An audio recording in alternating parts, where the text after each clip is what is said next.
Bonjour, bonsoir pour certains et bienvenue à notre panel sur l'affirmation des jeunes en tant qu'adultes. Je m'appelle Paula Alphonse et mes pronoms à moi sont elle ou elle, she, her. Je serai votre hôtesse pour les 90 prochaines minutes et je commencerai d'abord par souhaiter la bienvenue à tous et à toutes. Nos alliés, les enseignants, les enseignantes, les administrateurs et administratrices du niveau scolaire, tout le personnel de soutien ainsi que les différents partenaires communautaires.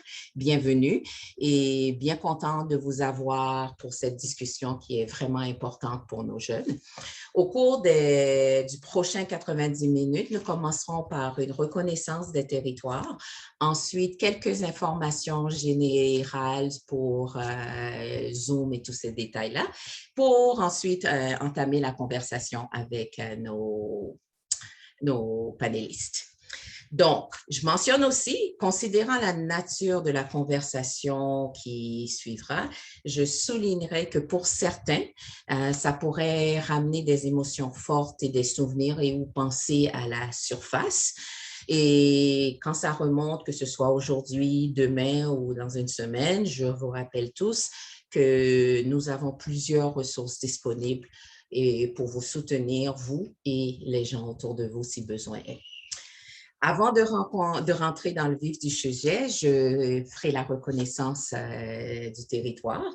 Et le territoire sur lequel nous sommes réunis aujourd'hui, les peuples de ces nations ont toujours été et seront toujours les intendants et intendantes de cette terre. Et nous les remercions pour l'opportunité d'être ici aujourd'hui.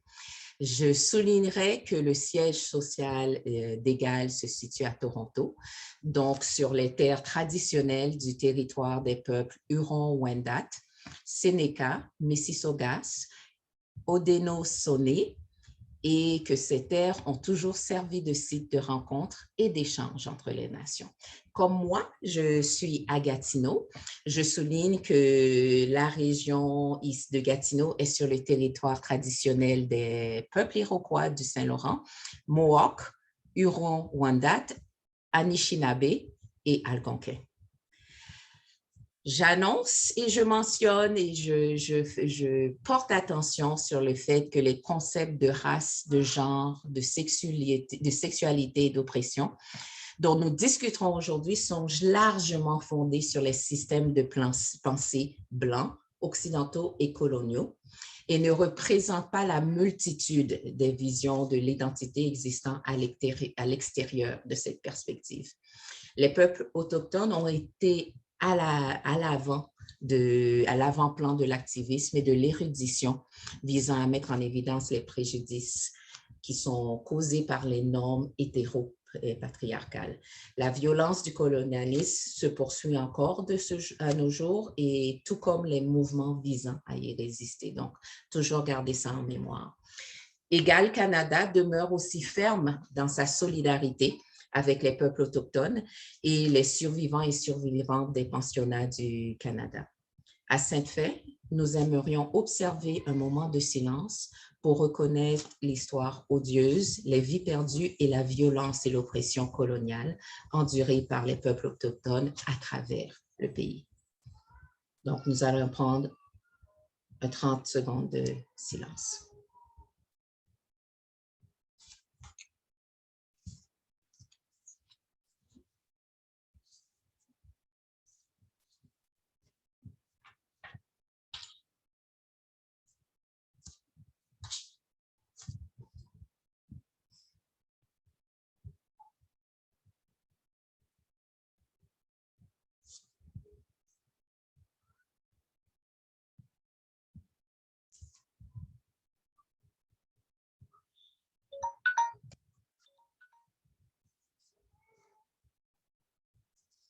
Merci. Sur ce, on va commencer par peut-être présenter un peu Égal. Pour ceux qui ne connaissent pas Égal Canada, c'est l'organisation responsable pour notre événement aujourd'hui et je vais vous mentionner leur mission en tant que telle.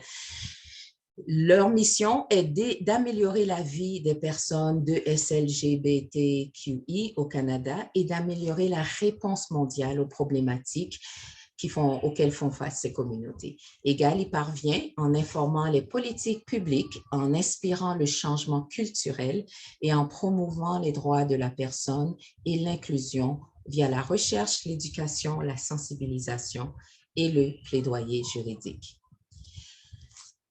Si vous voulez en savoir un peu plus sur EGAL, vous pouvez aller sur leur site web à www.egal.ca.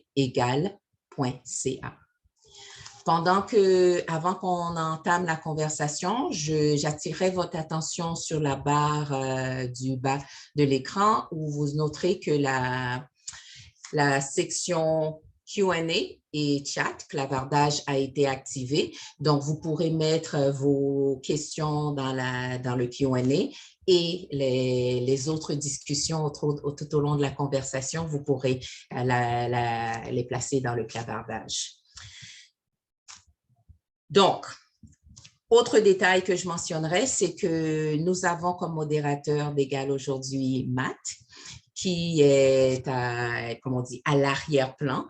Si vous regardez dans les participants, vous voyez son nom comme Matt @EGAL et elle est lui, excusez-moi.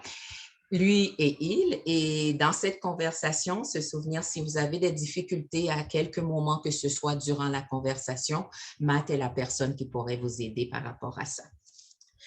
Donc, nous entamons la conversation et j'aimerais appeler Steve Bastien, Maywin Le Bérec et Sandy Duperval d'allumer leur écran et de se présenter, peut-être une minute, de qui ils sont et ce qui les a amenés à cette conversation.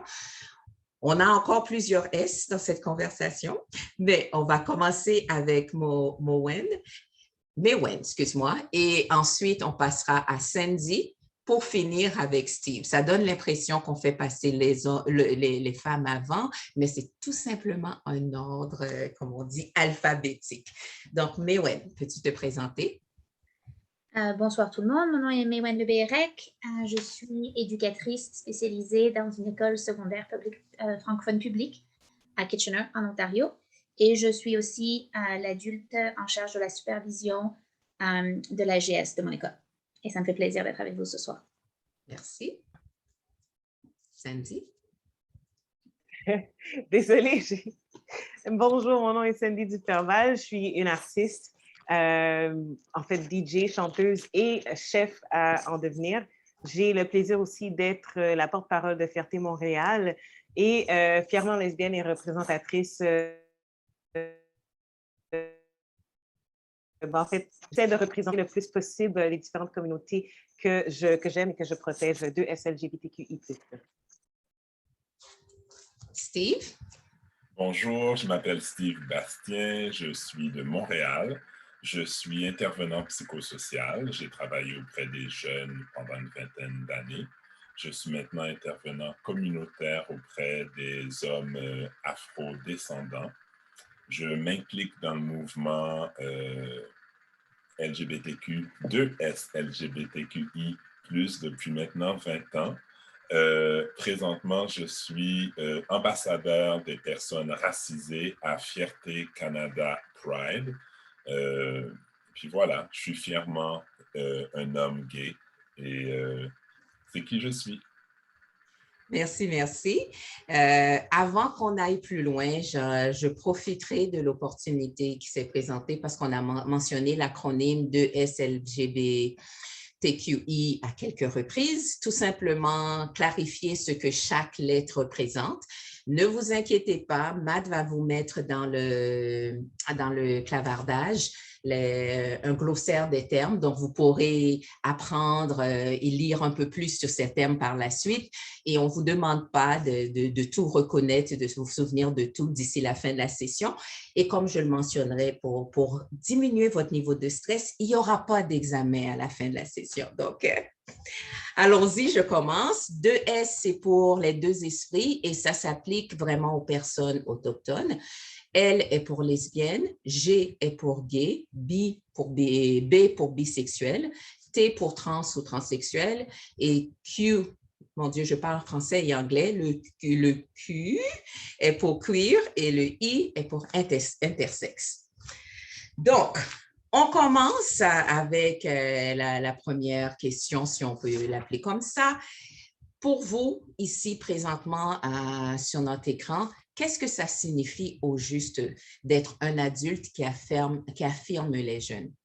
Et dans ce contexte-là aussi, quelles sont les caractéristiques clés d'un environnement ou d'un enseignant qui est, comme on dit, qui affirme les jeunes? Donc, on commencera avec Maewyn, puis on ira dans l'ordre alphabétique, mais on se donne la permission de changer l'ordre ici et là. Oui, on changera l'ordre éventuellement. Donc, pour moi, qu'est-ce que c'est un adulte qui affirme à les jeunes de la communauté de SLGBTQI? C'est un adulte qui est bienveillant, qui est accueillant. Personne ne va venir vous parler si vous êtes désagréable. Il n'y a pas un jeune qui va vous approcher si vous ne leur avez jamais adressé la parole. C'est vraiment de baser ces relations-là sur la bienveillance, de porter attention et de développer des relations authentiques et honnêtes avec les jeunes et de les développer tout de suite. De ne pas attendre que ça n'aille pas ou de ne pas attendre qu'ils aient besoin de nous, parce que si la relation n'est pas là quand ils auront besoin de nous, ils ne viendront pas nous voir. Je pense aussi qu'un adulte qui affirme, c'est un adulte qui s'engage dans son apprentissage. Moi, je travaille avec des jeunes de la 7e à la 10e année.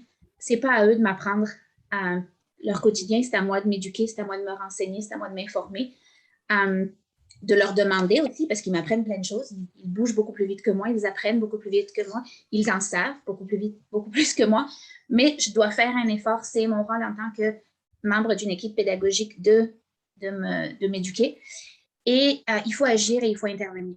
Je ne peux pas dire que j'affirme la communauté si quand j'entends des choses ou quand je vois des choses qui sont des microagressions ou des macroagressions ou des choses non acceptables, si je laisse passer, je n'affirme pas, je ne soutiens pas. Donc, c'est d'adresser les commentaires désobligeants, les mauvaises blagues, les décisions que parfois prennent certains enseignants dans les choix des équipes, dans les choix des textes, etc. Mais c'est d'agir et d'intervenir. Merci. Sandy? Je ne pourrais pas être plus en accord, absolument. Je crois aussi que j'ajouterais l'écoute.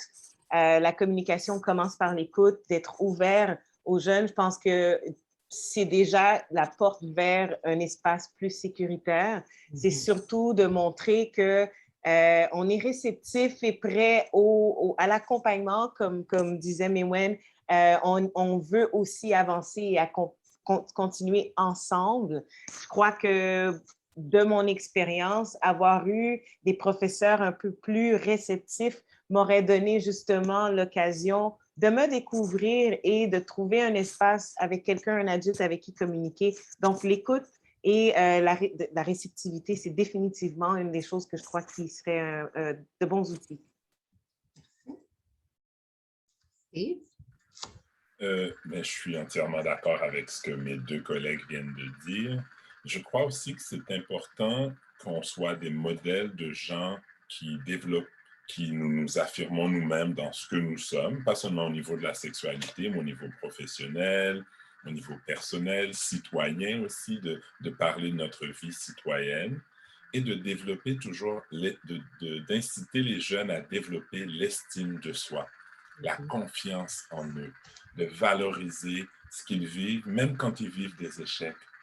Moi aussi, je trouve que ça aussi, c'est affirmer qu'on ne vit pas toujours des réussites, mais qu'on peut apprendre. Pour moi, ça fait partie de cet apprentissage-là qu'on peut transmettre aux étudiants, aux jeunes, et puis tout en étant nous-mêmes en accord avec nos valeurs et avec cette ouverture, cette bienveillance, cette écoute. Je crois qu'on peut faire une grande différence à ce niveau-là. Merci, merci. L'autre question qui me vient en tête, c'est pourquoi est-ce que la présence d'adultes qui affirment les jeunes de SLGBTQ dans la communauté scolaire est-elle si vitale pour la vie de ces étudiants-là? Si vous avez, comme on dit, des anecdotes ou des exemples spécifiques où vous pouvez partager cette comme on dit, cette vision ou c'est l'importance de ce rôle-là, on vous écoute. Donc, on change de rôle. Donc, vous avez juste à lever la main si vous voulez parler. Donc, celui qui veut commencer, commence, celui ou celle. Est-ce que tu peux nous répéter la question, s'il te plaît? J'ai été un peu distrait. C'est correct. Pourquoi la présence d'adultes qui affirment les jeunes de SLGBTQI dans la communauté scolaire est-elle aussi vitale?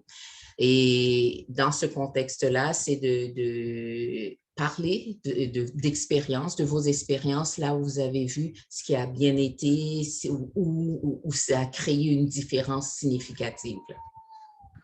Ben, je pourrais répondre, merci.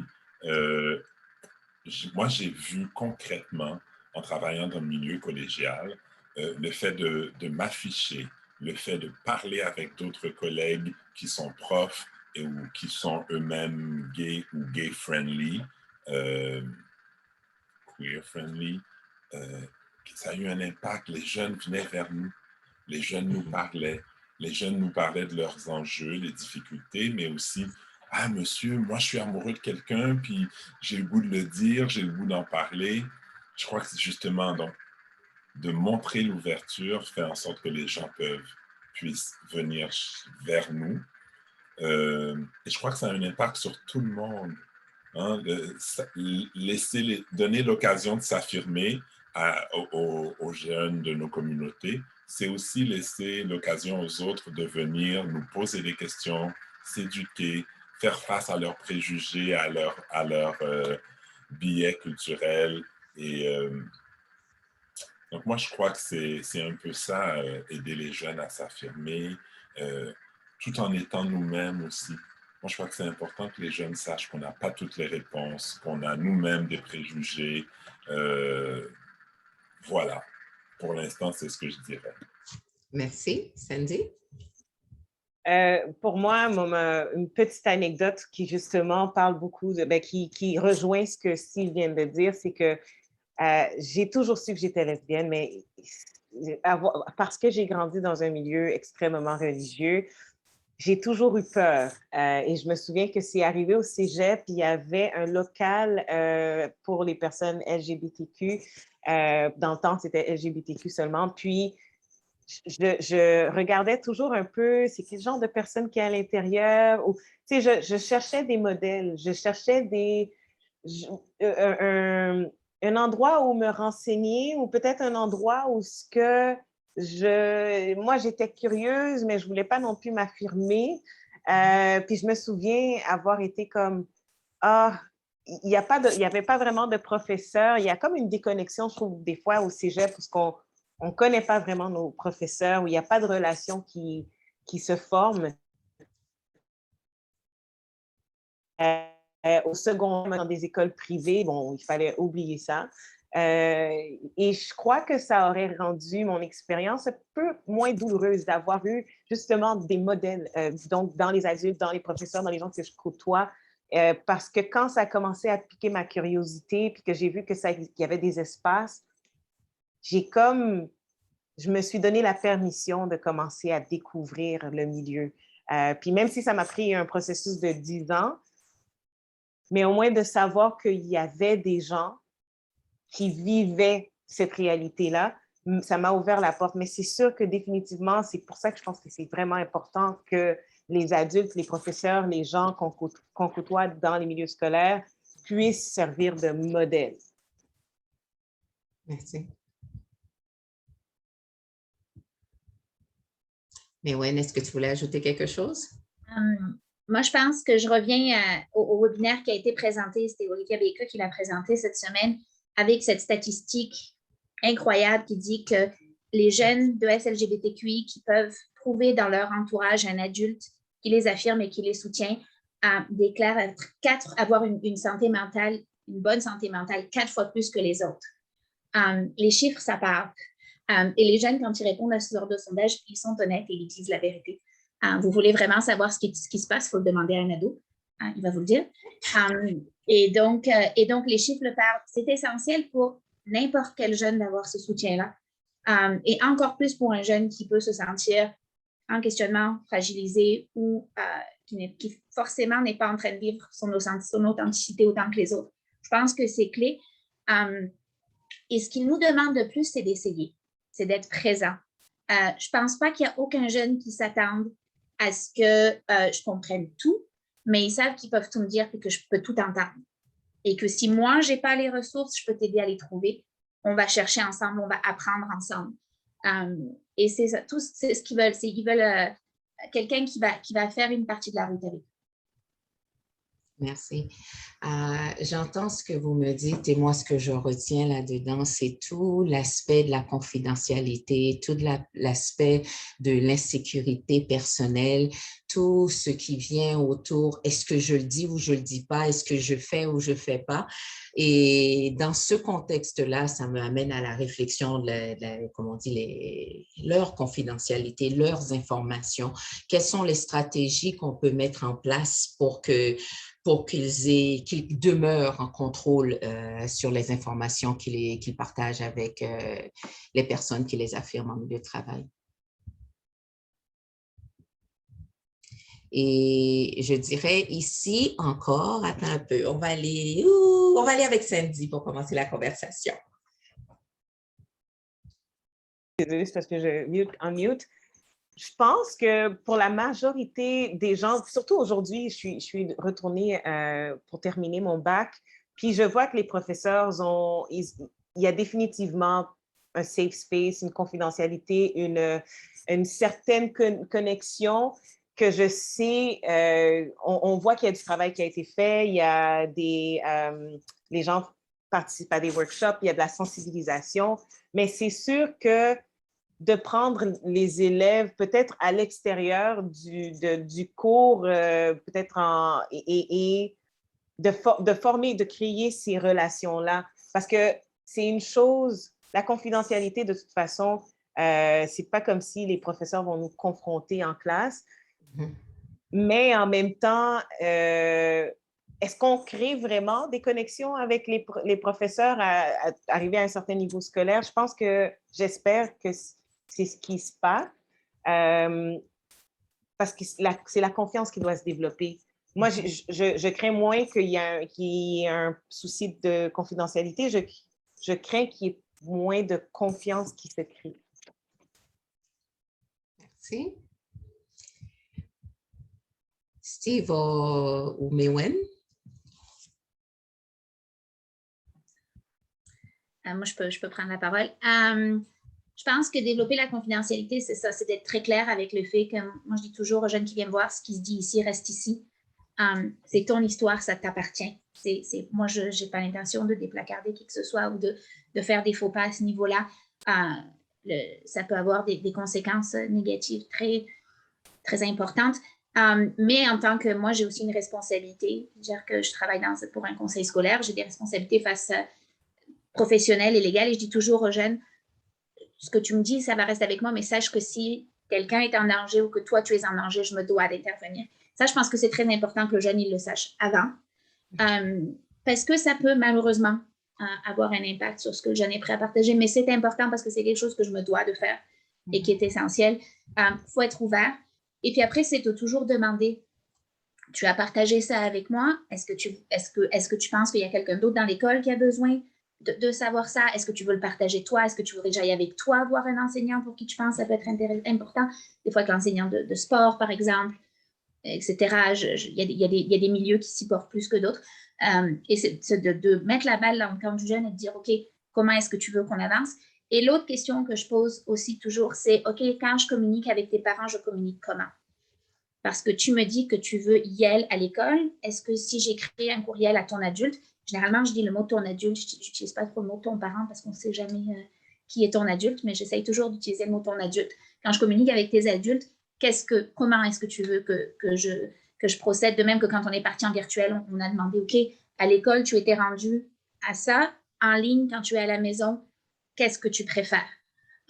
Donc, c'est important de penser à ça et de mettre la balle dans leur camp et d'être clair sur ce qu'on peut respecter et ce qu'on ne peut pas respecter.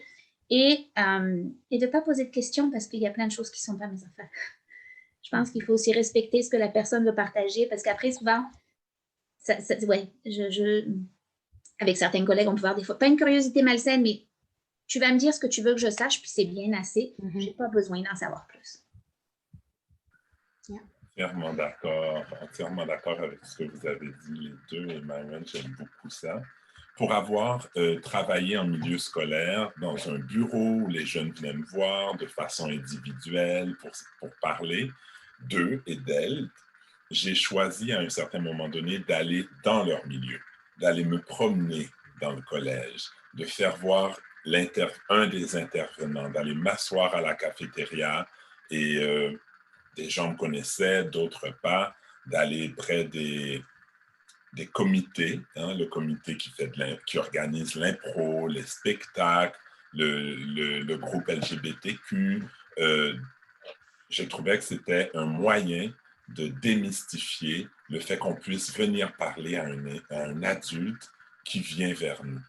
Ah, il a l'air cool, je peux lui parler. Qu'est-ce que vous faites, monsieur, déjà? Vous n'êtes pas prof, hein? Donc déjà, d'aller vers le milieu, d'aller vers les endroits de socialisation, et après, tranquillement, de dire à d'autres adultes de le faire. J'en parlais en réunion, j'en ai parlé à certains enseignants à certains moments aussi. Il y en a qui le faisaient, mais je crois que nous, les professionnels, psychologues, travailleurs sociaux, conseillers pédagogiques, etc., on a avantage à aller vers eux, même en milieu scolaire, même dans l'école. Et puis, je crois beaucoup aussi aux échanges en toute confidentialité, leur faire savoir qu'on est avec eux, leur faire savoir qu'on est là en toute bienveillance et en confidentialité, mais faire savoir que l'aspect de l'affectivité, de la sexualité, des questionnements, mais ça fait partie de la vie et d'où ils sont rendus.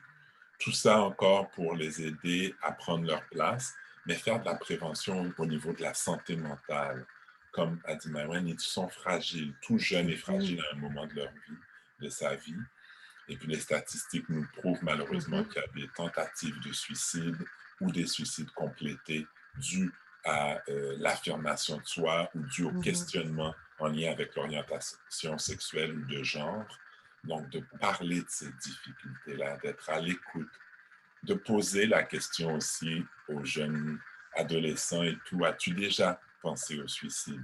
As-tu des idéations qui viennent régulièrement? Il faut s'outiller comme adulte. On ne le fait pas comme ça du jour au lendemain. Il y a des formations qui se donnent pour les adultes du milieu scolaire, pour les parents, pour qu'on accompagne des jeunes fragiles à ce niveau-là. Et nos jeunes, les jeunes de nos communautés, le sont. Ils le sont surtout quand il y a des milieux qui ne parlent pas de leur réalité. Quand on fait semblant qu'ils n'existent pas, ben, c'est leur dire que vous n'existez pas et que vous n'avez pas le droit d'être présent dans votre milieu. Dans cette conversation, définitivement. Ce que j'entends, c'est vraiment tout l'aspect de bâtir les relations, de créer un climat de confiance où la personne éventuellement se sent à l'aise de communiquer certaines informations sans avoir un risque de se faire déplacarder parce que techniquement, je ne suis peut-être pas rendue là, mais je n'ai pas besoin que tu m'amènes là où je ne suis pas encore rendue.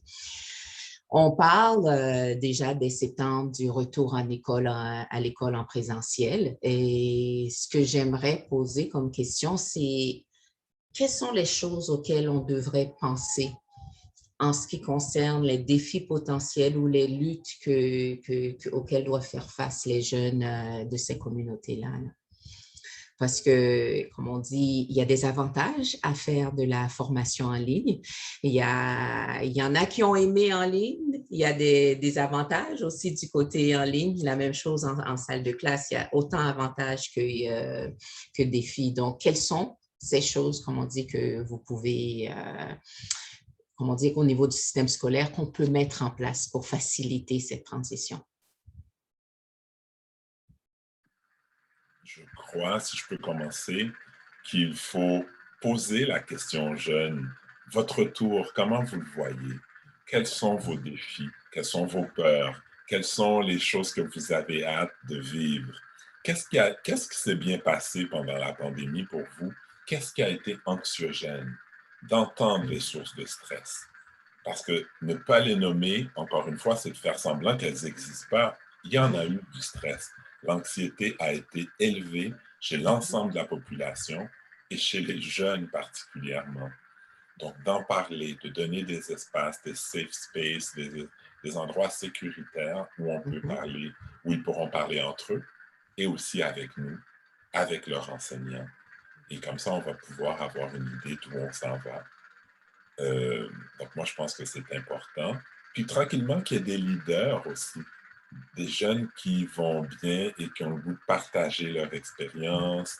Je crois qu'au secondaire ou au collégial et même à l'université, ça va être bon aussi qu'il y ait des jeunes qui puissent peut-être encadrer ceux et celles qui ont des réticences à revenir, puis peur de la pandémie, peur d'être avec les autres, que ça ne vienne pas seulement d'enseignants, mais que des jeunes, des pères aidants.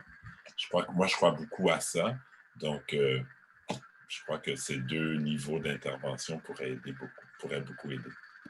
Merci. Définitivement, j'ai l'impression que Steve a enlevé les mots de la bouche. C'est justement ça, même moi en tant qu'étudiante, c'est de trouver, je crois que le défi premier, ça va être la réadaptation, de se retrouver avec des gens qu'on n'a pas vus, avec qui on n'a pas créé vraiment de lien physique, de comment on brise la glace, comment on resocialise dans un contexte où il va toujours avoir des restrictions. Mais je pense que justement, ça commence par les conversations et les questions de demander aux jeunes exactement où est-ce qu'ils sont rendus, eux, dans leur cheminement, les défis, puis aussi les leçons, les choses qu'ils ont peut-être, comme s'ils disaient, apprécier de l'expérience virtuelle versus le présentiel et de créer des ponts à partir de l'information qui est partagée. Merci. Je pense, je suis tout à fait d'accord. J'adore l'idée des pairs comme idée de mentor. C'est effectivement, j'ai pris ça en note. C'est ça, déjà, il faut réaliser qu'il y en a qui sont contents de revenir à l'école, puis il y en a qui auraient préféré rester en ligne. On le sait. Je pense que ça, c'est une réalité. Je pense qu'en tant qu'équipe pédagogique, nous, dans notre école, on décide d'être prêts. On va être là tout de suite, on va être plusieurs à les accueillir à l'extérieur quand ils descendent de l'autobus. Et il y a des élèves, je travaille dans une petite école, dans une petite communauté, on connaît quand même pas mal nos jeunes, de vérifier tout de suite on sait avec qui il faut faire un check-in. Ça va, bienvenue. Ceux qu'il faut vraiment accueillir en personne, qui vont avoir besoin de « je suis contente de voir ». Et on ne s'est pas vu depuis le 9 avril, c'était long, puis je suis vraiment contente que tu sois là. De faire mais aussi de vérifier rapidement, quand on est parti le 9 avril, tu étais rendu à utiliser ce pronom-là ou ce prénom-là. En ligne, tu as utilisé autre chose. Là, en ce moment, c'est quoi?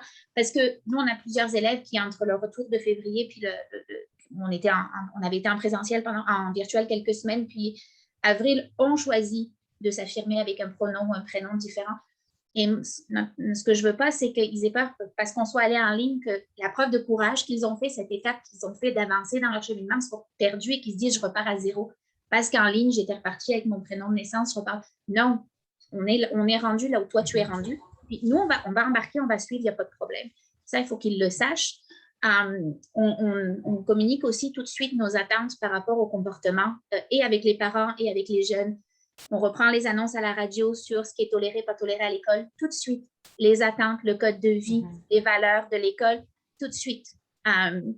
Et c'est, voilà, on anticipe, on dit, il faut être très clair avec notre communauté, quelles sont nos attentes, et que tout de suite, ils sachent, nos jeunes LGBTQI qui rentrent, sachent qu'on m'attend, on m'accueille et on va me soutenir. Parce que même moi, ça me stresse de retourner. Je suis une adulte.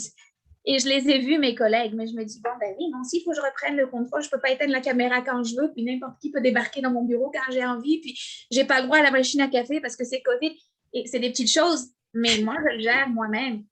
Et c'est ça. Et on a aussi on va envoyer un petit message aux parents une semaine avant, commencer à reprendre le rythme. Tu sais, on se couche un peu plus tôt, on se lève un peu plus tôt. On a tendance à le faire avec nos plus jeunes, mais pas tellement avec nos ados. Mais on sait que nos ados sont sur TikTok jusqu'à 3 heures du matin et que quand c'était l'école en ligne, je descends du lit puis j'allume ma plateforme, non. Donc, c'est ça, c'est de reprendre un rythme de vie et de doucement reprendre le rythme. Il ne faut pas qu'il y ait un choc au système le 3 ou le 4 septembre pour se préparer. Je trouve ça particulièrement intéressant ce que tu mentionnes, Maïwenn, parce que le défi chaque année est le même, là. Les enfants partent en juin et ils reviennent en septembre. C'est comme si on avait tout à fait oublié qu'il y avait une routine jusqu'au, comme on dit, le 2 jours avant, là.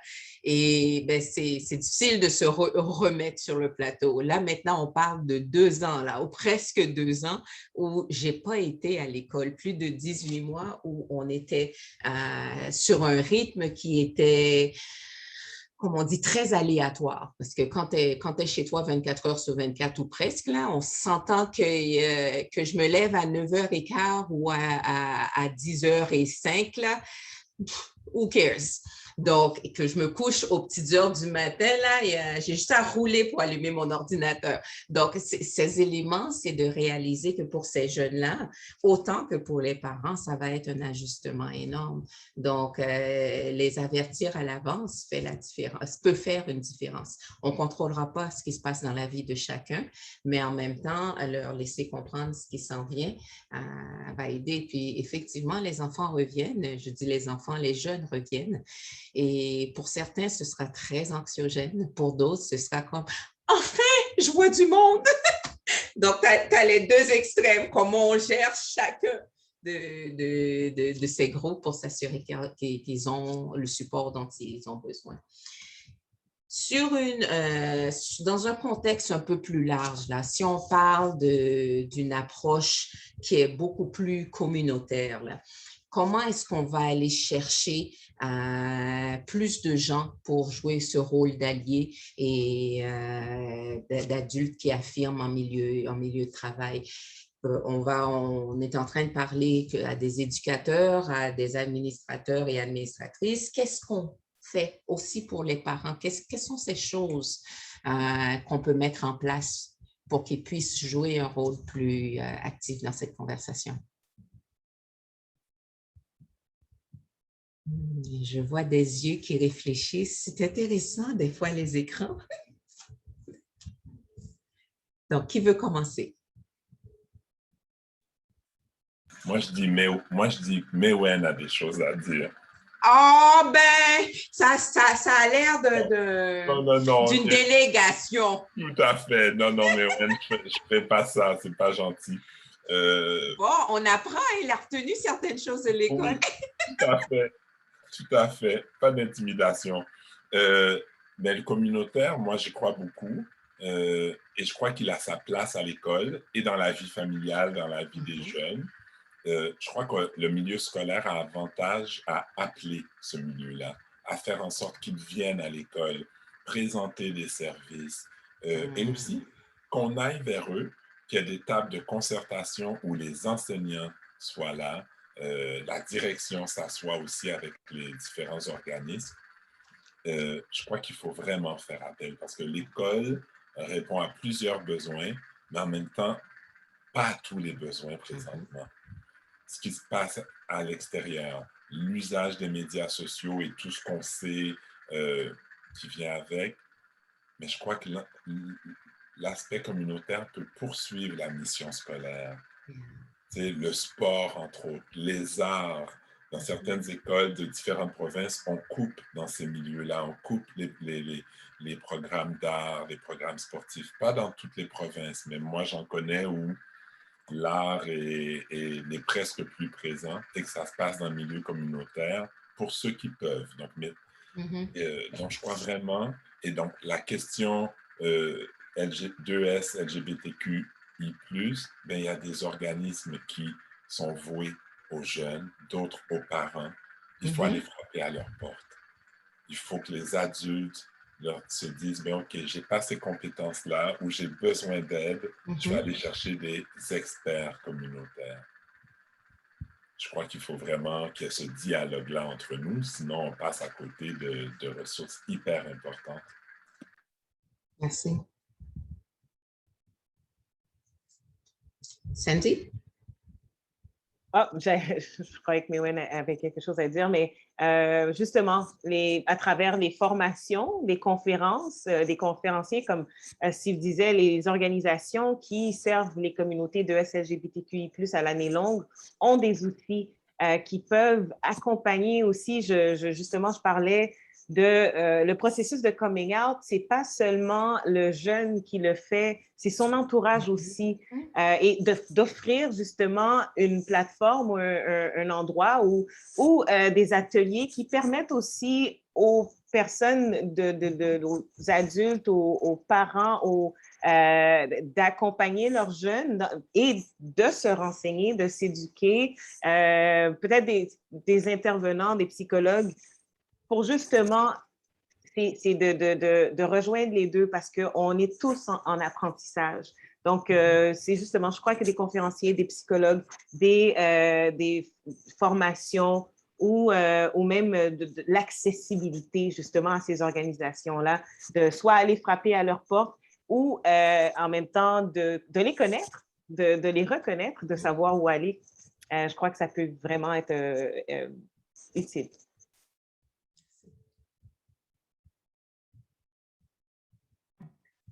Moi, vraiment, je suis tout à fait d'accord. Puis, c'est ça, c'est d'accompagner les jeunes.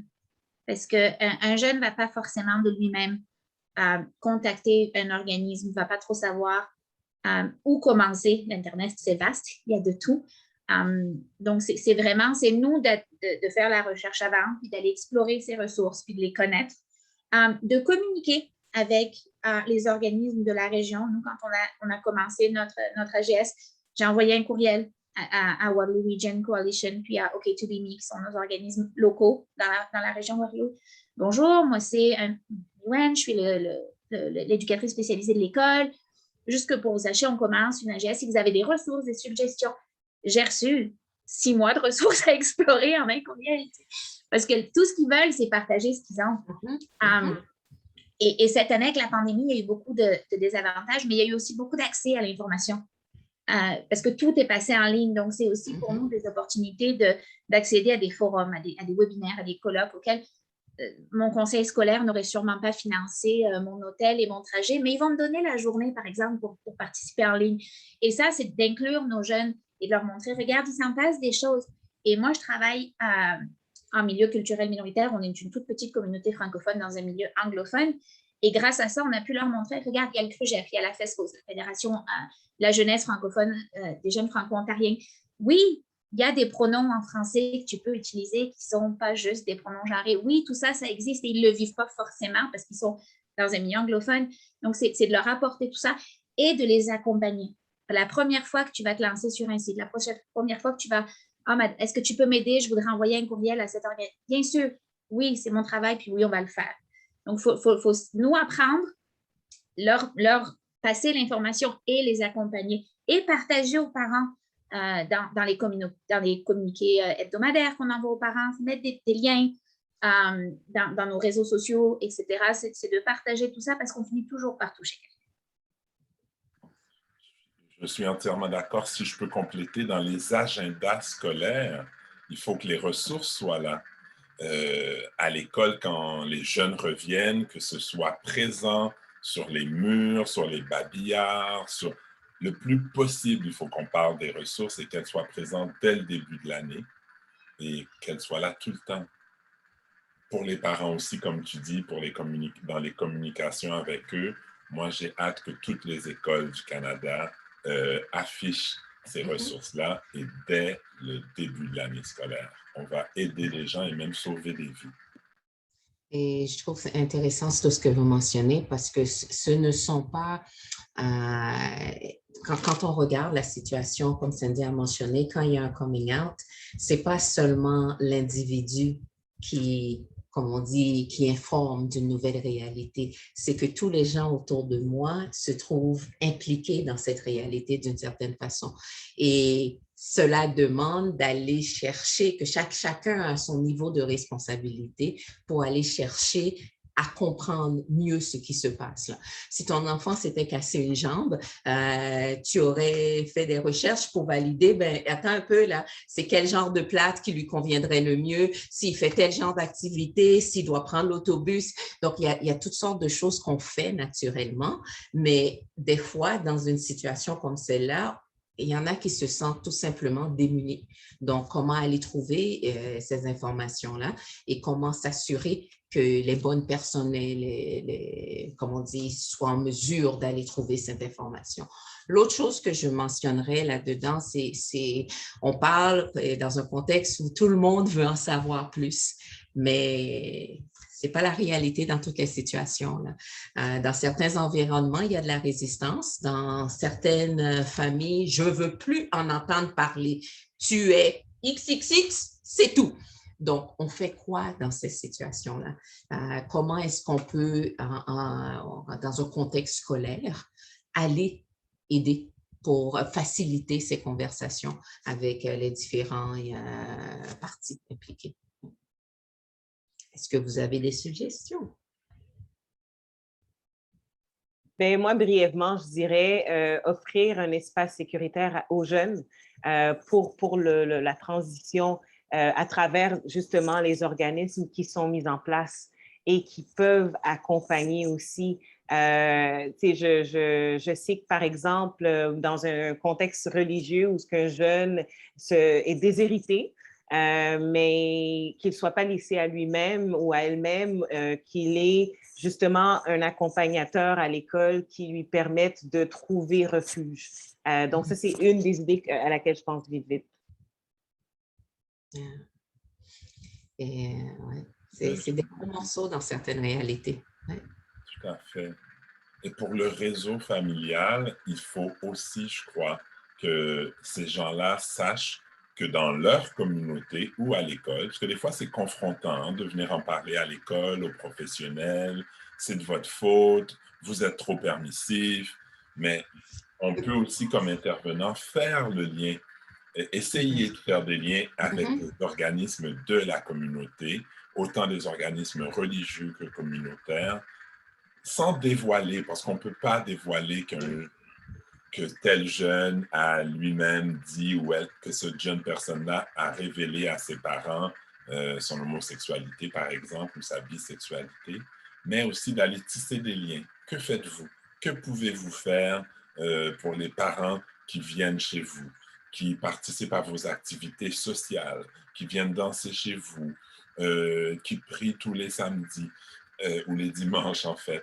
Mais de créer des liens. Moi, je trouve qu'il faut dès maintenant, et c'est pas facile, mais c'est un de mes travaux. Moi, j'ai un de mes mandats là où je travaille présentement, d'aller vers ces ressources-là. Et ça va demander du travail, de la patience, de chercher de créer des alliances, mais aussi de parler de la santé mentale des jeunes.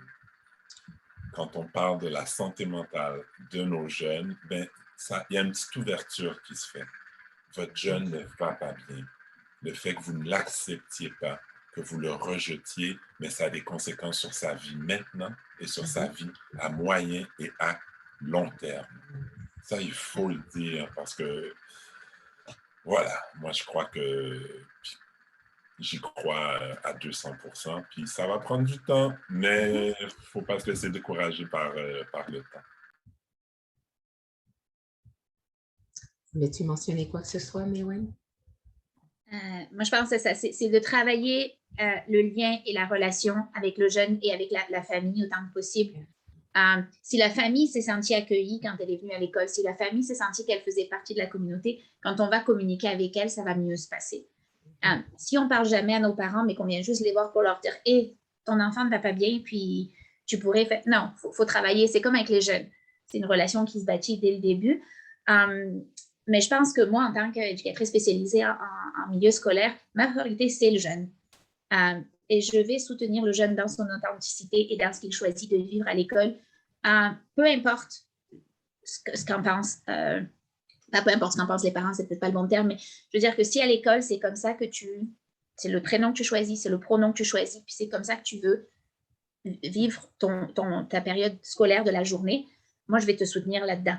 Et si 6-7 heures par jour, tu peux avoir comme un break de tout ça et que nous, on peut te donner un endroit où tu peux être toi-même et où tu peux juste vivre. C'est clé. Et doucement, c'est d'appuyer ce jeune à regarde dans la communauté, il y a telle ressource ou il y a telle ressource. Cet organisme-là, il pourrait t'aider. Ou d'aller doucement bâtir une communauté à ce jeune-là si malheureusement à la maison, il n'y a pas une communauté qui l'accepte en tant que telle. Et si je peux compléter un peu, la place des amis aussi. Que le jeune n'oublie pas ou que les amis peuvent jouer un rôle à ce niveau-là. J'ai des jeunes qui ont déjà été passer des fins de semaine chez des amis en prétextant avoir un gros travail à faire pour l'école et des projets. Mais non, c'était qu'ils avaient besoin d'une pause, des propos difficiles que tenaient les parents. Parce que oui, après l'école, il y a les soirées, mais il y a aussi les fins de semaine. Donc, il y en a qui vont travailler, il y en a qui vont faire des travaux chez des amis. Ça donne certains répits. Donc, de construire des amitiés sécuritaires, des amitiés où on a des valeurs semblables, où il y a de la confiance, ça aussi, ça peut souvent aider. C'est vraiment particulier dans la réflexion parce qu'un jeune qui ne se sent pas bien chez lui va trouver toutes sortes d'échappatoires pour, comment on dit, pour se trouver une zone, entre guillemets, sécuritaire. Et ça peut être sécuritaire dans sa perspective et ça ne l'est pas dans la perspective d'un adulte, mais c'est dans le sens, je ne peux plus tolérer cet aspect-là, donc je me déplace. Et pour moi, en tant que parent, ça résonne dans le contexte. Si mon enfant est parti toutes les fins de semaine, si ses amis ne viennent jamais à la maison, si, est-ce que je devrais me poser des questions? Est-ce que mon environnement à la maison est sécuritaire? Et je pense que c'est un questionnement, des fois, comme on dit, il faut qu'on arrive à accompagner les parents aussi dans cette réflexion-là, parce que c'est cet aspect où, quand on pointe le doigt, on ne regarde pas ce que nous, on a à faire. Et dans cette situation-là, c'est pas un choix pour ce jeune-là. Là. C'est une réalité, c'est ma vie, c'est ma façon d'exister, c'est ma raison d'être. Je ne peux plus tout simplement faire semblant. Et de façon plus large, toujours en restant là-dessus, comment est-ce que vous le faites savoir là, aux jeunes ou comment est-ce que vous expliquez à des parents ou des amis le rôle qu'ils pourraient jouer et comment ils peuvent aider ces jeunes-là à venir vers eux pour du support? Qu'est-ce que vous avez eu à faire? Qu'est-ce qui vous a aidé aussi pour certaines de ces conversations-là? Pour ma part, très vite, j'ai mis, à l'époque, j'étais en couple et j'ai mis entre autres la photo de mon conjoint et moi dans mon bureau. Donc, les jeunes le voyaient, les collègues, et les collègues, je leur ai dit aussi rapidement, j'ai un conjoint et tout ça, mais certains jeunes, et pas juste ceux qui étaient en questionnement, mais pour plusieurs, c'était un statement. C'était « Ah, Steve s'affirme. Savais-tu que M. Bastien, ben, il a un amoureux? » Ah oui. Donc ça, déjà, ça pouvait envoyer des messages. Mais de toujours avoir le langage inclusif aussi. Moi, quand j'ai repris des enseignants, des enseignantes qui avaient un langage hétéronormatif. Je les reprenais et des fois, j'osais le faire. J'essayais d'être le plus poli possible et le plus diplomate. Mais je trouve que c'était important en milieu scolaire avec des ados et des jeunes adultes dans les années 2000 qu'on élargisse un peu et qu'on ne reste pas dans une vision patriarcale et hétéronormative. Ça se peut plus, ça. Ça, là, c'est retourné en arrière de 20 ans. En gros, pour moi, ça a été ça a été d'en parler, ça a été d'en parler devant des jeunes, à des collègues, de faire exprès aussi, de dire, mon amoureux et moi, en fin de semaine, nous sommes allés dans telle région. C'est normalisé. Normaliser, les jeunes entendaient. Et je le disais à mes collègues, parlez de ma vie amoureuse ou quand vous parlez de la vôtre, ben, j'ai le droit aussi de parler sans aller dans les détails, mais de mentionner que j'ai un amoureux et que j'ai un conjoint. Ça normalise, on l'entend. Quand j'allais en classe faire des présentations, je le disais aussi. Et tout le monde n'a pas à le faire. C'est pas évident pour tout le monde de parler de cet aspect de sa vie. Puis ça aussi, il faut le respecter. Moi, je crois qu'il y a des collègues qui me disaient, Steve, j'ai pas cette envie, ce besoin. C'est correct aussi. Mais ceux qui veulent se mouiller, ou dans les alliés aussi qui peuvent le faire. Tu sais, il y a ça aussi. Donc, je sais pas, puis tranquillement, l'afficher sur...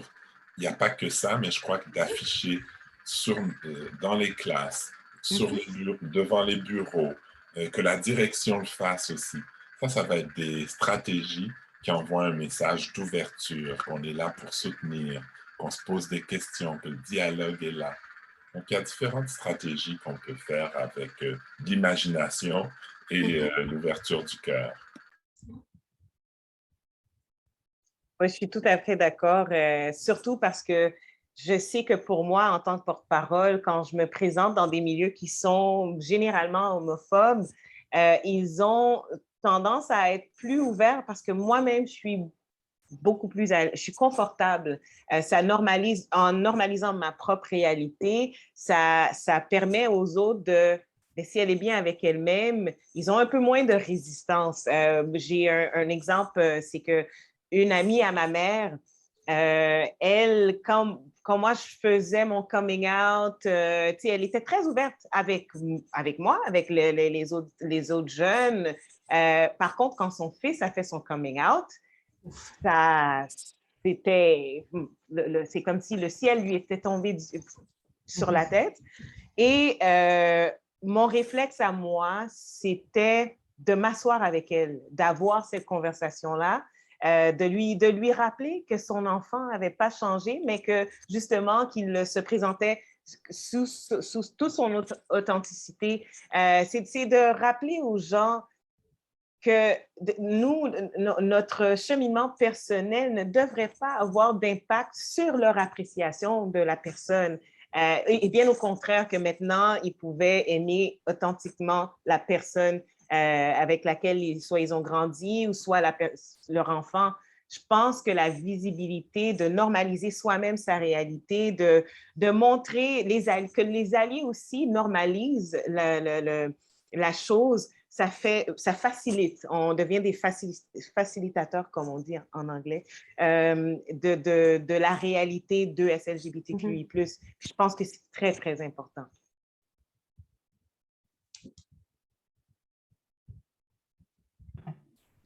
Moi, j'en reviens encore à la notion de passer des connaissances et de partager, d'éduquer. Mais c'est ça, c'est d'organiser des événements à l'école on organise des conférences, on partage nos ressources et on donne le temps aux gens de poser des questions. Et c'est important. Souvent, les gens ont peur de ce qu'ils ne savent pas ou de ce qu'ils ne comprennent pas. Donc, le plus qu'ils vont le savoir.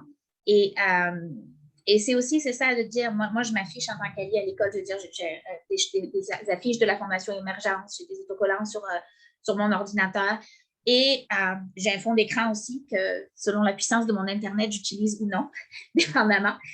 Mais quand je rencontre un parent, je l'ai automatiquement, mon fond d'écran, qui est le fond d'écran d'allié de mon conseil scolaire. Comme ça, le parent le sait tout de suite. Parce que les jeunes le savent, mais les parents, ils ne nous connaissent pas. Les parents, ils nous connaissent à travers ce que les jeunes leur disent de nous. Donc, des fois, leur notion de nous, elle n'est pas... Donc, c'est vrai, c'est d'être très clair dans ce message-là. Et c'est quand même aussi, c'est ça, c'est aussi de valider. Je peux comprendre que ce n'est pas ce que vous attendiez. Je peux comprendre qu'il y a un chemin à faire. Mais ce chemin-là, il faut le faire. C'est votre enfant, ça reste votre enfant. Et c'est de ramener ça au bien-être, vraiment, du jeune. Parce qu'il n'y a personne qui se lève le matin et qui se dit « je veux que mon enfant soit malheureux ». Ça, non. J'en suis convaincue que non. Il y a du chemin à faire, ça. Mais c'est de rappeler ça. Qu'est-ce qu'on peut faire pour que votre jeune aille bien, pour que votre jeune aille mieux, pour que votre jeune atteigne son potentiel? Qu'est-ce que nous, on peut faire et de quoi avez-vous besoin? C'est ça. Mais c'est de rappeler ça, de le ramener. C'est votre enfant, puis votre enfant est le même Pierre aujourd'hui. C'est votre enfant. On parlait de normalisation et pour moi, une normalisation va aussi avec le côté représentation. Et dans le contexte de salle de classe et du curriculum, qu'est-ce qui fonctionne? Qu'est-ce qu'on peut intégrer pour normaliser certaines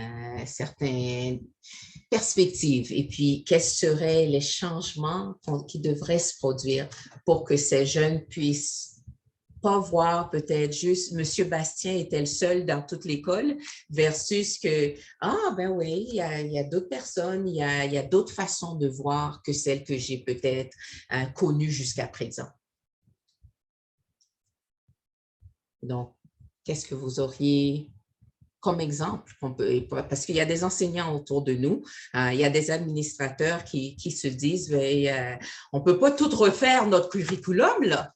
Donc, oh oui, je vois la posture de Mewin, puis c'est comme, ouais, je l'ai déjà entendu. Donc, quelles sont ces petites choses qui font la différence dans les milieux scolaires?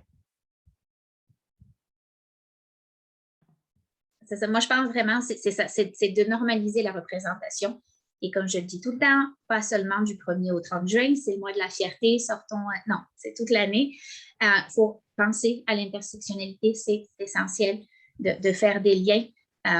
Ça, c'est très important. Et moi, je reviens toujours à mon prof de maths cette année qui a commencé dans les énoncés de problèmes de maths à faire des petites intégrations de choses. Et c'était, tu sais, Jean-Luc et Henri se font construire une piscine, calculons le volume d'eau dans la piscine. C'est tout petit, mais je pense que c'est beaucoup. Et il y a plein d'endroits. Les enseignants, ils ont le stress de « faut que je livre mon curriculum ». Puis là, on vient avec un stress encore plus profond. Ils ont manqué presque 2 ans d'école, ils n'auront jamais le niveau. Vite. Et ça, même en septembre, moi, j'ai déjà essayé de leur faire passer le message de « on ne va pas commencer le curriculum tout de suite. On va faire des brise-glaces.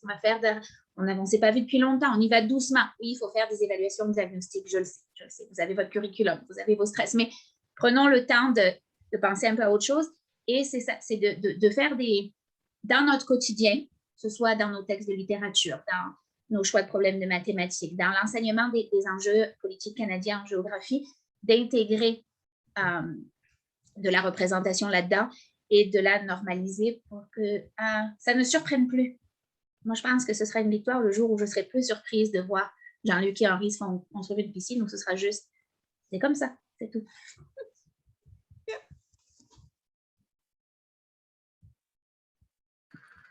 Tu as tout dit. Tu as dit beaucoup. Je pense que Steve avait mentionné un peu plus tôt tous les aspects de promotion aussi. Puis on l'a vu à travers la campagne de publicité pour la vaccination. On montrait différentes personnes, mais comme on dit, rien ne nous empêche dans les écoles de faire les mêmes choses, là. Donc, ça veut dire que quand on fait nos affiches, on n'est pas obligé de montrer les affiches qui ne ciblent qu'une réalité. Donc, comment est-ce qu'on passe des messages, qu'on montre des photos, qu'on ait des conversations où on parle des différentes réalités? Parce que de la même façon que la famille d'il y a 50 ans n'existe presque plus, il y a, comme on dit, les profils de famille de nos jours sont tellement différents que on peut être 50 qui habitent sur la même rue et quand tu t'arrêtes pour regarder, c'est comme là, je ne suis plus trop sûre, là, qui est qui fait quoi, c'est les nouvelles réalités. Donc, comment on intègre aussi ces éléments dans nos écoles? Moi, je sais, quand j'étais jeune, si mes enfants étaient là, ils vous le diraient, là, mais c'est la partie où quand on est arrivé dans la région ici, mes filles étaient les seules dans leur école. Il n'y en avait pas d'autres minorités visibles.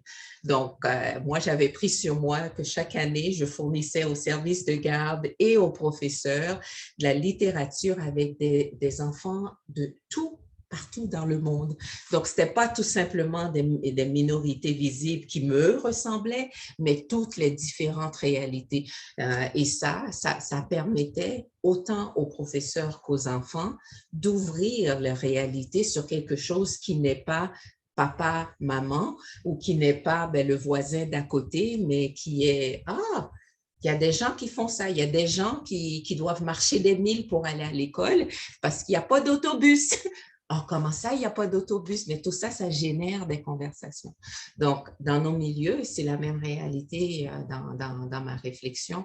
Comment est-ce qu'on va chercher, comme on dit, dans le matériel qu'on utilise, cette visibilité, représentativité, normalisation, là. Et comme tu dis, ce n'est pas une journée ou un mois dans l'année, mais c'est pour toute l'année. Parce qu'on est humain, 24 heures sur 24, 365 jours sur 65. Donc, si je vous posais la question, ce serait peut-être une de nos dernières questions. Quelles sont les stratégies de façon large qui ont fonctionné pour vous, autant en tant qu'alliés, autant à la maison, autant dans la communauté, aux réunions des conseils de parents? Quelles sont ces stratégies qui ont permis une certaine ouverture à ces conversations?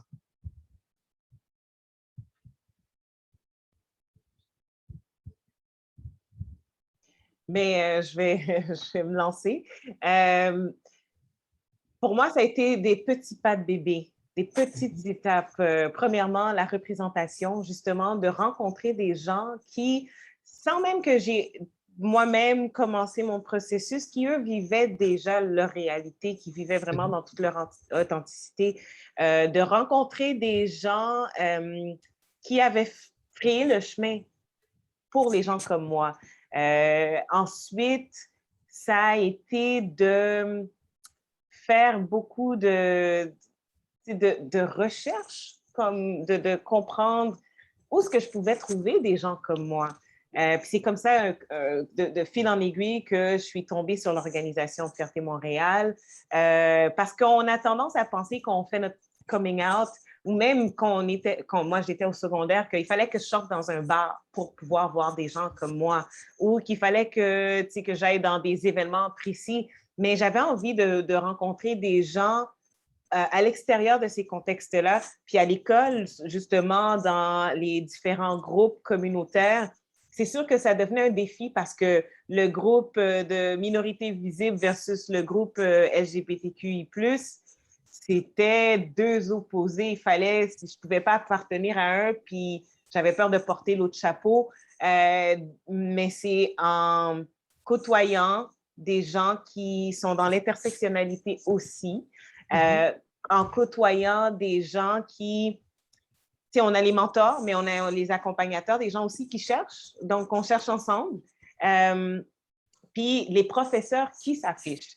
Donc, c'est sûr que ça a été plus facile à partir du moment que j'ai commencé à trouver des repères. Mais ça, on parle des années. J'imagine, mais je sais qu'aujourd'hui, c'est différent parce que tu as juste à aller sur les réseaux sociaux, puis on voit, on est exposé. Donc, maintenant, c'est d'exposer les différentes réalités. Tu sais, qu'on n'attende pas qu'il y ait des vidéoclips de certains artistes pour faire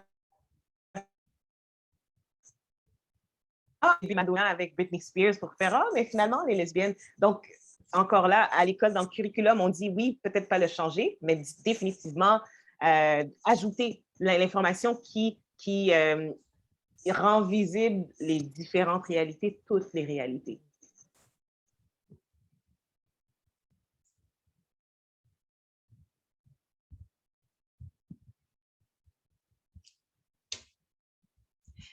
Donc là, on décide, on essaie de déterminer qui va parler en premier. Steve, Maïwenn. Paula, elle prend trop de place là maintenant. Moi, je peux juste ajouter, j'adore ce que Sandy dit par rapport à tout ça. Et revenant à l'idée du curriculum, etc., je pense que c'est aussi très important d'apprendre aux jeunes à rechercher et à faire des recherches sur Internet et de savoir comment identifier une source fiable. Qu'est-ce qui est sécuritaire pour moi, qu'est-ce qui n'est pas sécuritaire. On trouve de tout sur Facebook, on trouve de tout sur Instagram. Comme dirait mon jeune de 16 ans, there's wackos everywhere. Donc, c'est ça. Et ça, c'est important parce qu'il y en a qui vont venir chercher de l'aide pour faire ce processus de recherche, puis il y en a qui vont la faire seuls. Et ça, c'est bénéfique pour n'importe quel jeune, mais encore plus pour nos jeunes qui vont aller faire des recherches sur des sujets sensibles. Donc, c'est ça, c'est de savoir qu'est-ce que c'est une source sécuritaire, comment je vérifie. Non, tout ce qui est écrit sur Wikipédia n'est pas vrai. C'est pas forcément une source fiable. Donc, ça, dans tout ce qu'on fait pour outiller et équiper, je pense que c'est aussi un aspect important. C'est super. Je vais dans le même sens que vous. Et puis, c'est important aussi d'organiser les choses dans les différents milieux, des activités, des campagnes de sensibilisation, d'inviter des gens comme Sandy et comme d'autres personnes pour être présentes, pour que les gens voient des modèles ou des gens qui ont fait un cheminement. Entendre ça, les cheminements aussi, parce que ça se fait s'accepter, être bien dans sa peau, dans son cœur, dans sa tête. Ce sont des petits pas et qui se font pendant toute une vie, je crois. Donc, de savoir que dans la quarantaine, je fais encore un bout de chemin.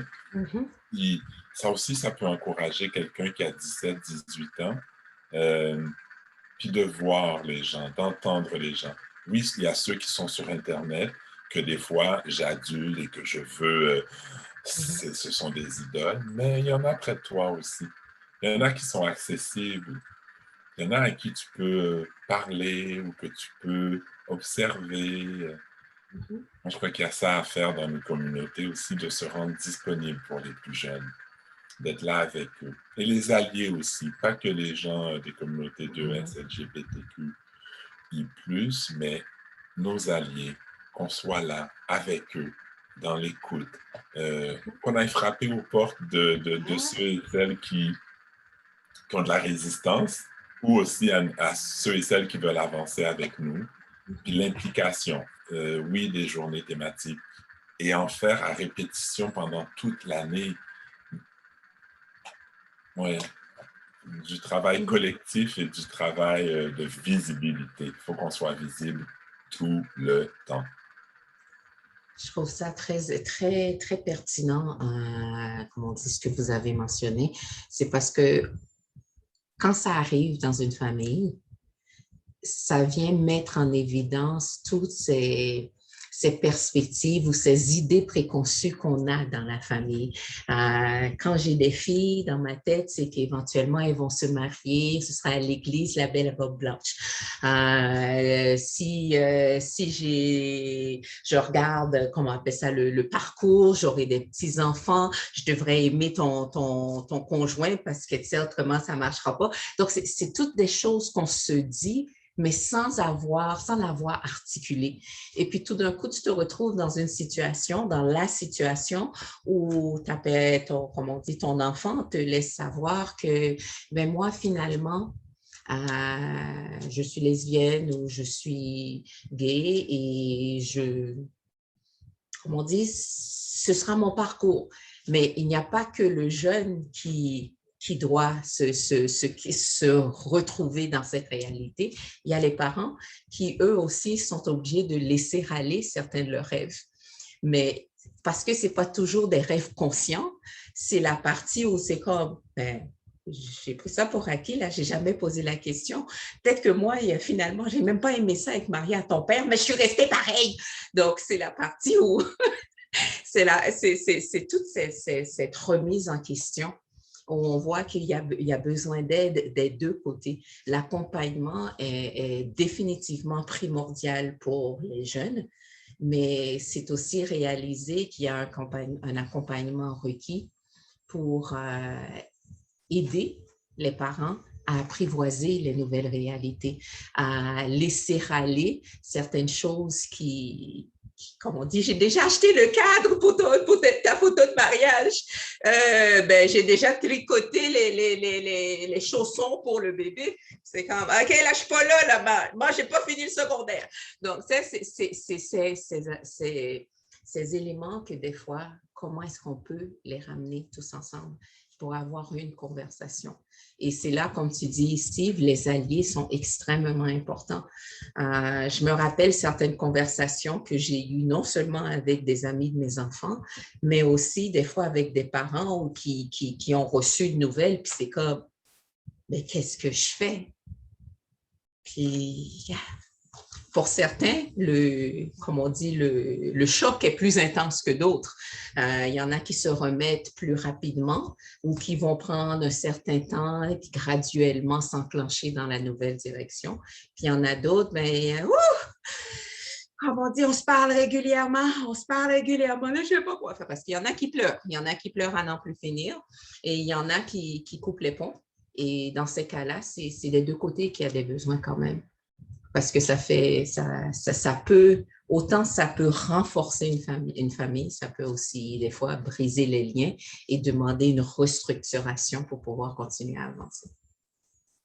Donc, que de choses qu'on donne à nos jeunes et la réalité, comme tu disais, Steve, c'est que c'est notre futur. Donc, si on veut les garder comme dans un futur qu'on veut voir se créer, ben, des fois, ça nous demande aussi en tant qu'adultes de rajuster nos pendules. Nos jeunes s'adaptent à certaines réalités beaucoup plus rapidement que nous. Nous, on arrive avec tous nos bagages. Nos bagages. J'ai déjà rêvé, comme on dit, le bébé n'est même pas encore né, puis je sais qu'il sera médecin. Puis c'est genre, non, il veut peut-être être chanteur. Donc, c'est tous ces rêves qui viennent s'amalgamer, puis comment on les ramène ensemble pour que les familles puissent avancer, continuer à avancer. Merci beaucoup pour votre présence. Ce fut extrêmement nourrissant pour l'âme. Et je vous donne l'opportunité, parce que je suis gentille comme ça, là, je vous donne l'opportunité de peut-être émettre une phrase ou, comme on dit, un petit 2-3 phrases. Quel est le message clé que vous aimeriez laisser avec les gens qui écoutent aujourd'hui ou dans les journées, dans le futur, cette émission? Qu'est-ce que vous voudriez qui reste avec eux de cette conversation? En fait, c'est qu'on crée un monde meilleur quand on permet aux gens d'être bien dans leur peau. Si chacun de nous vit dans sa vérité, dans son authenticité, il peut contribuer davantage avec une énergie beaucoup plus positive. Et on peut seulement faire ça ensemble. La société dépend de nos relations, elle dépend de l'individu jusqu'à nos relations. Et c'est ensemble qu'on peut faire la différence et ensemble qu'on peut créer un futur qui soit plus agréable pour tous. Puis je pense vraiment que l'avenir dépend du bonheur de chacun. Et ensemble, dans ce bonheur-là, on va créer un monde meilleur. Merci.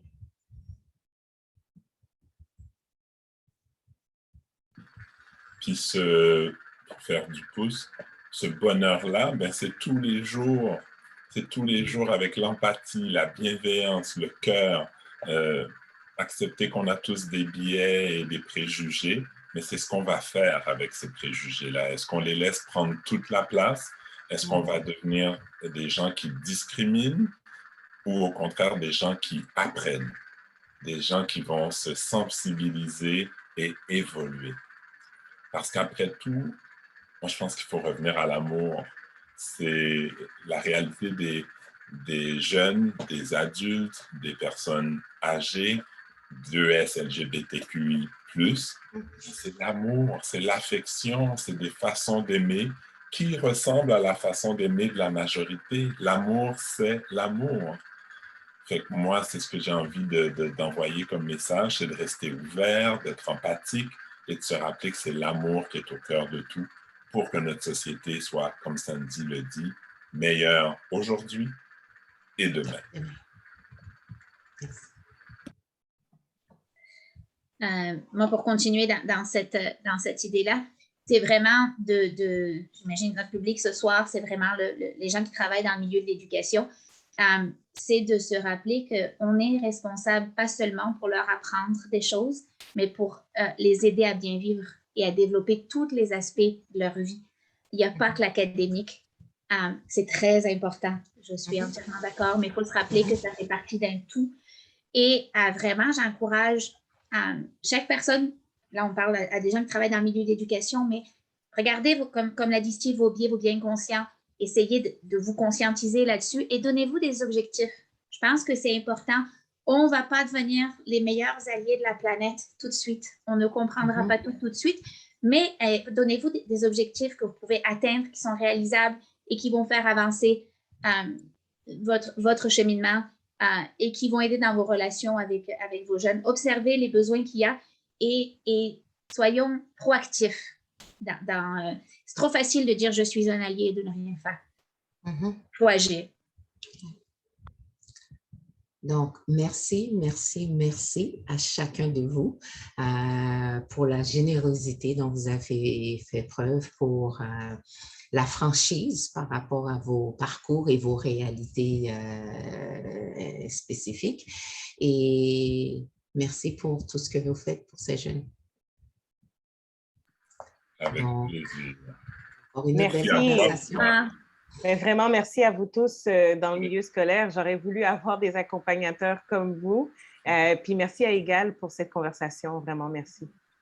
Oui, merci à tous. Bonsoir. Merci à tout le monde. Merci Égal et à la prochaine.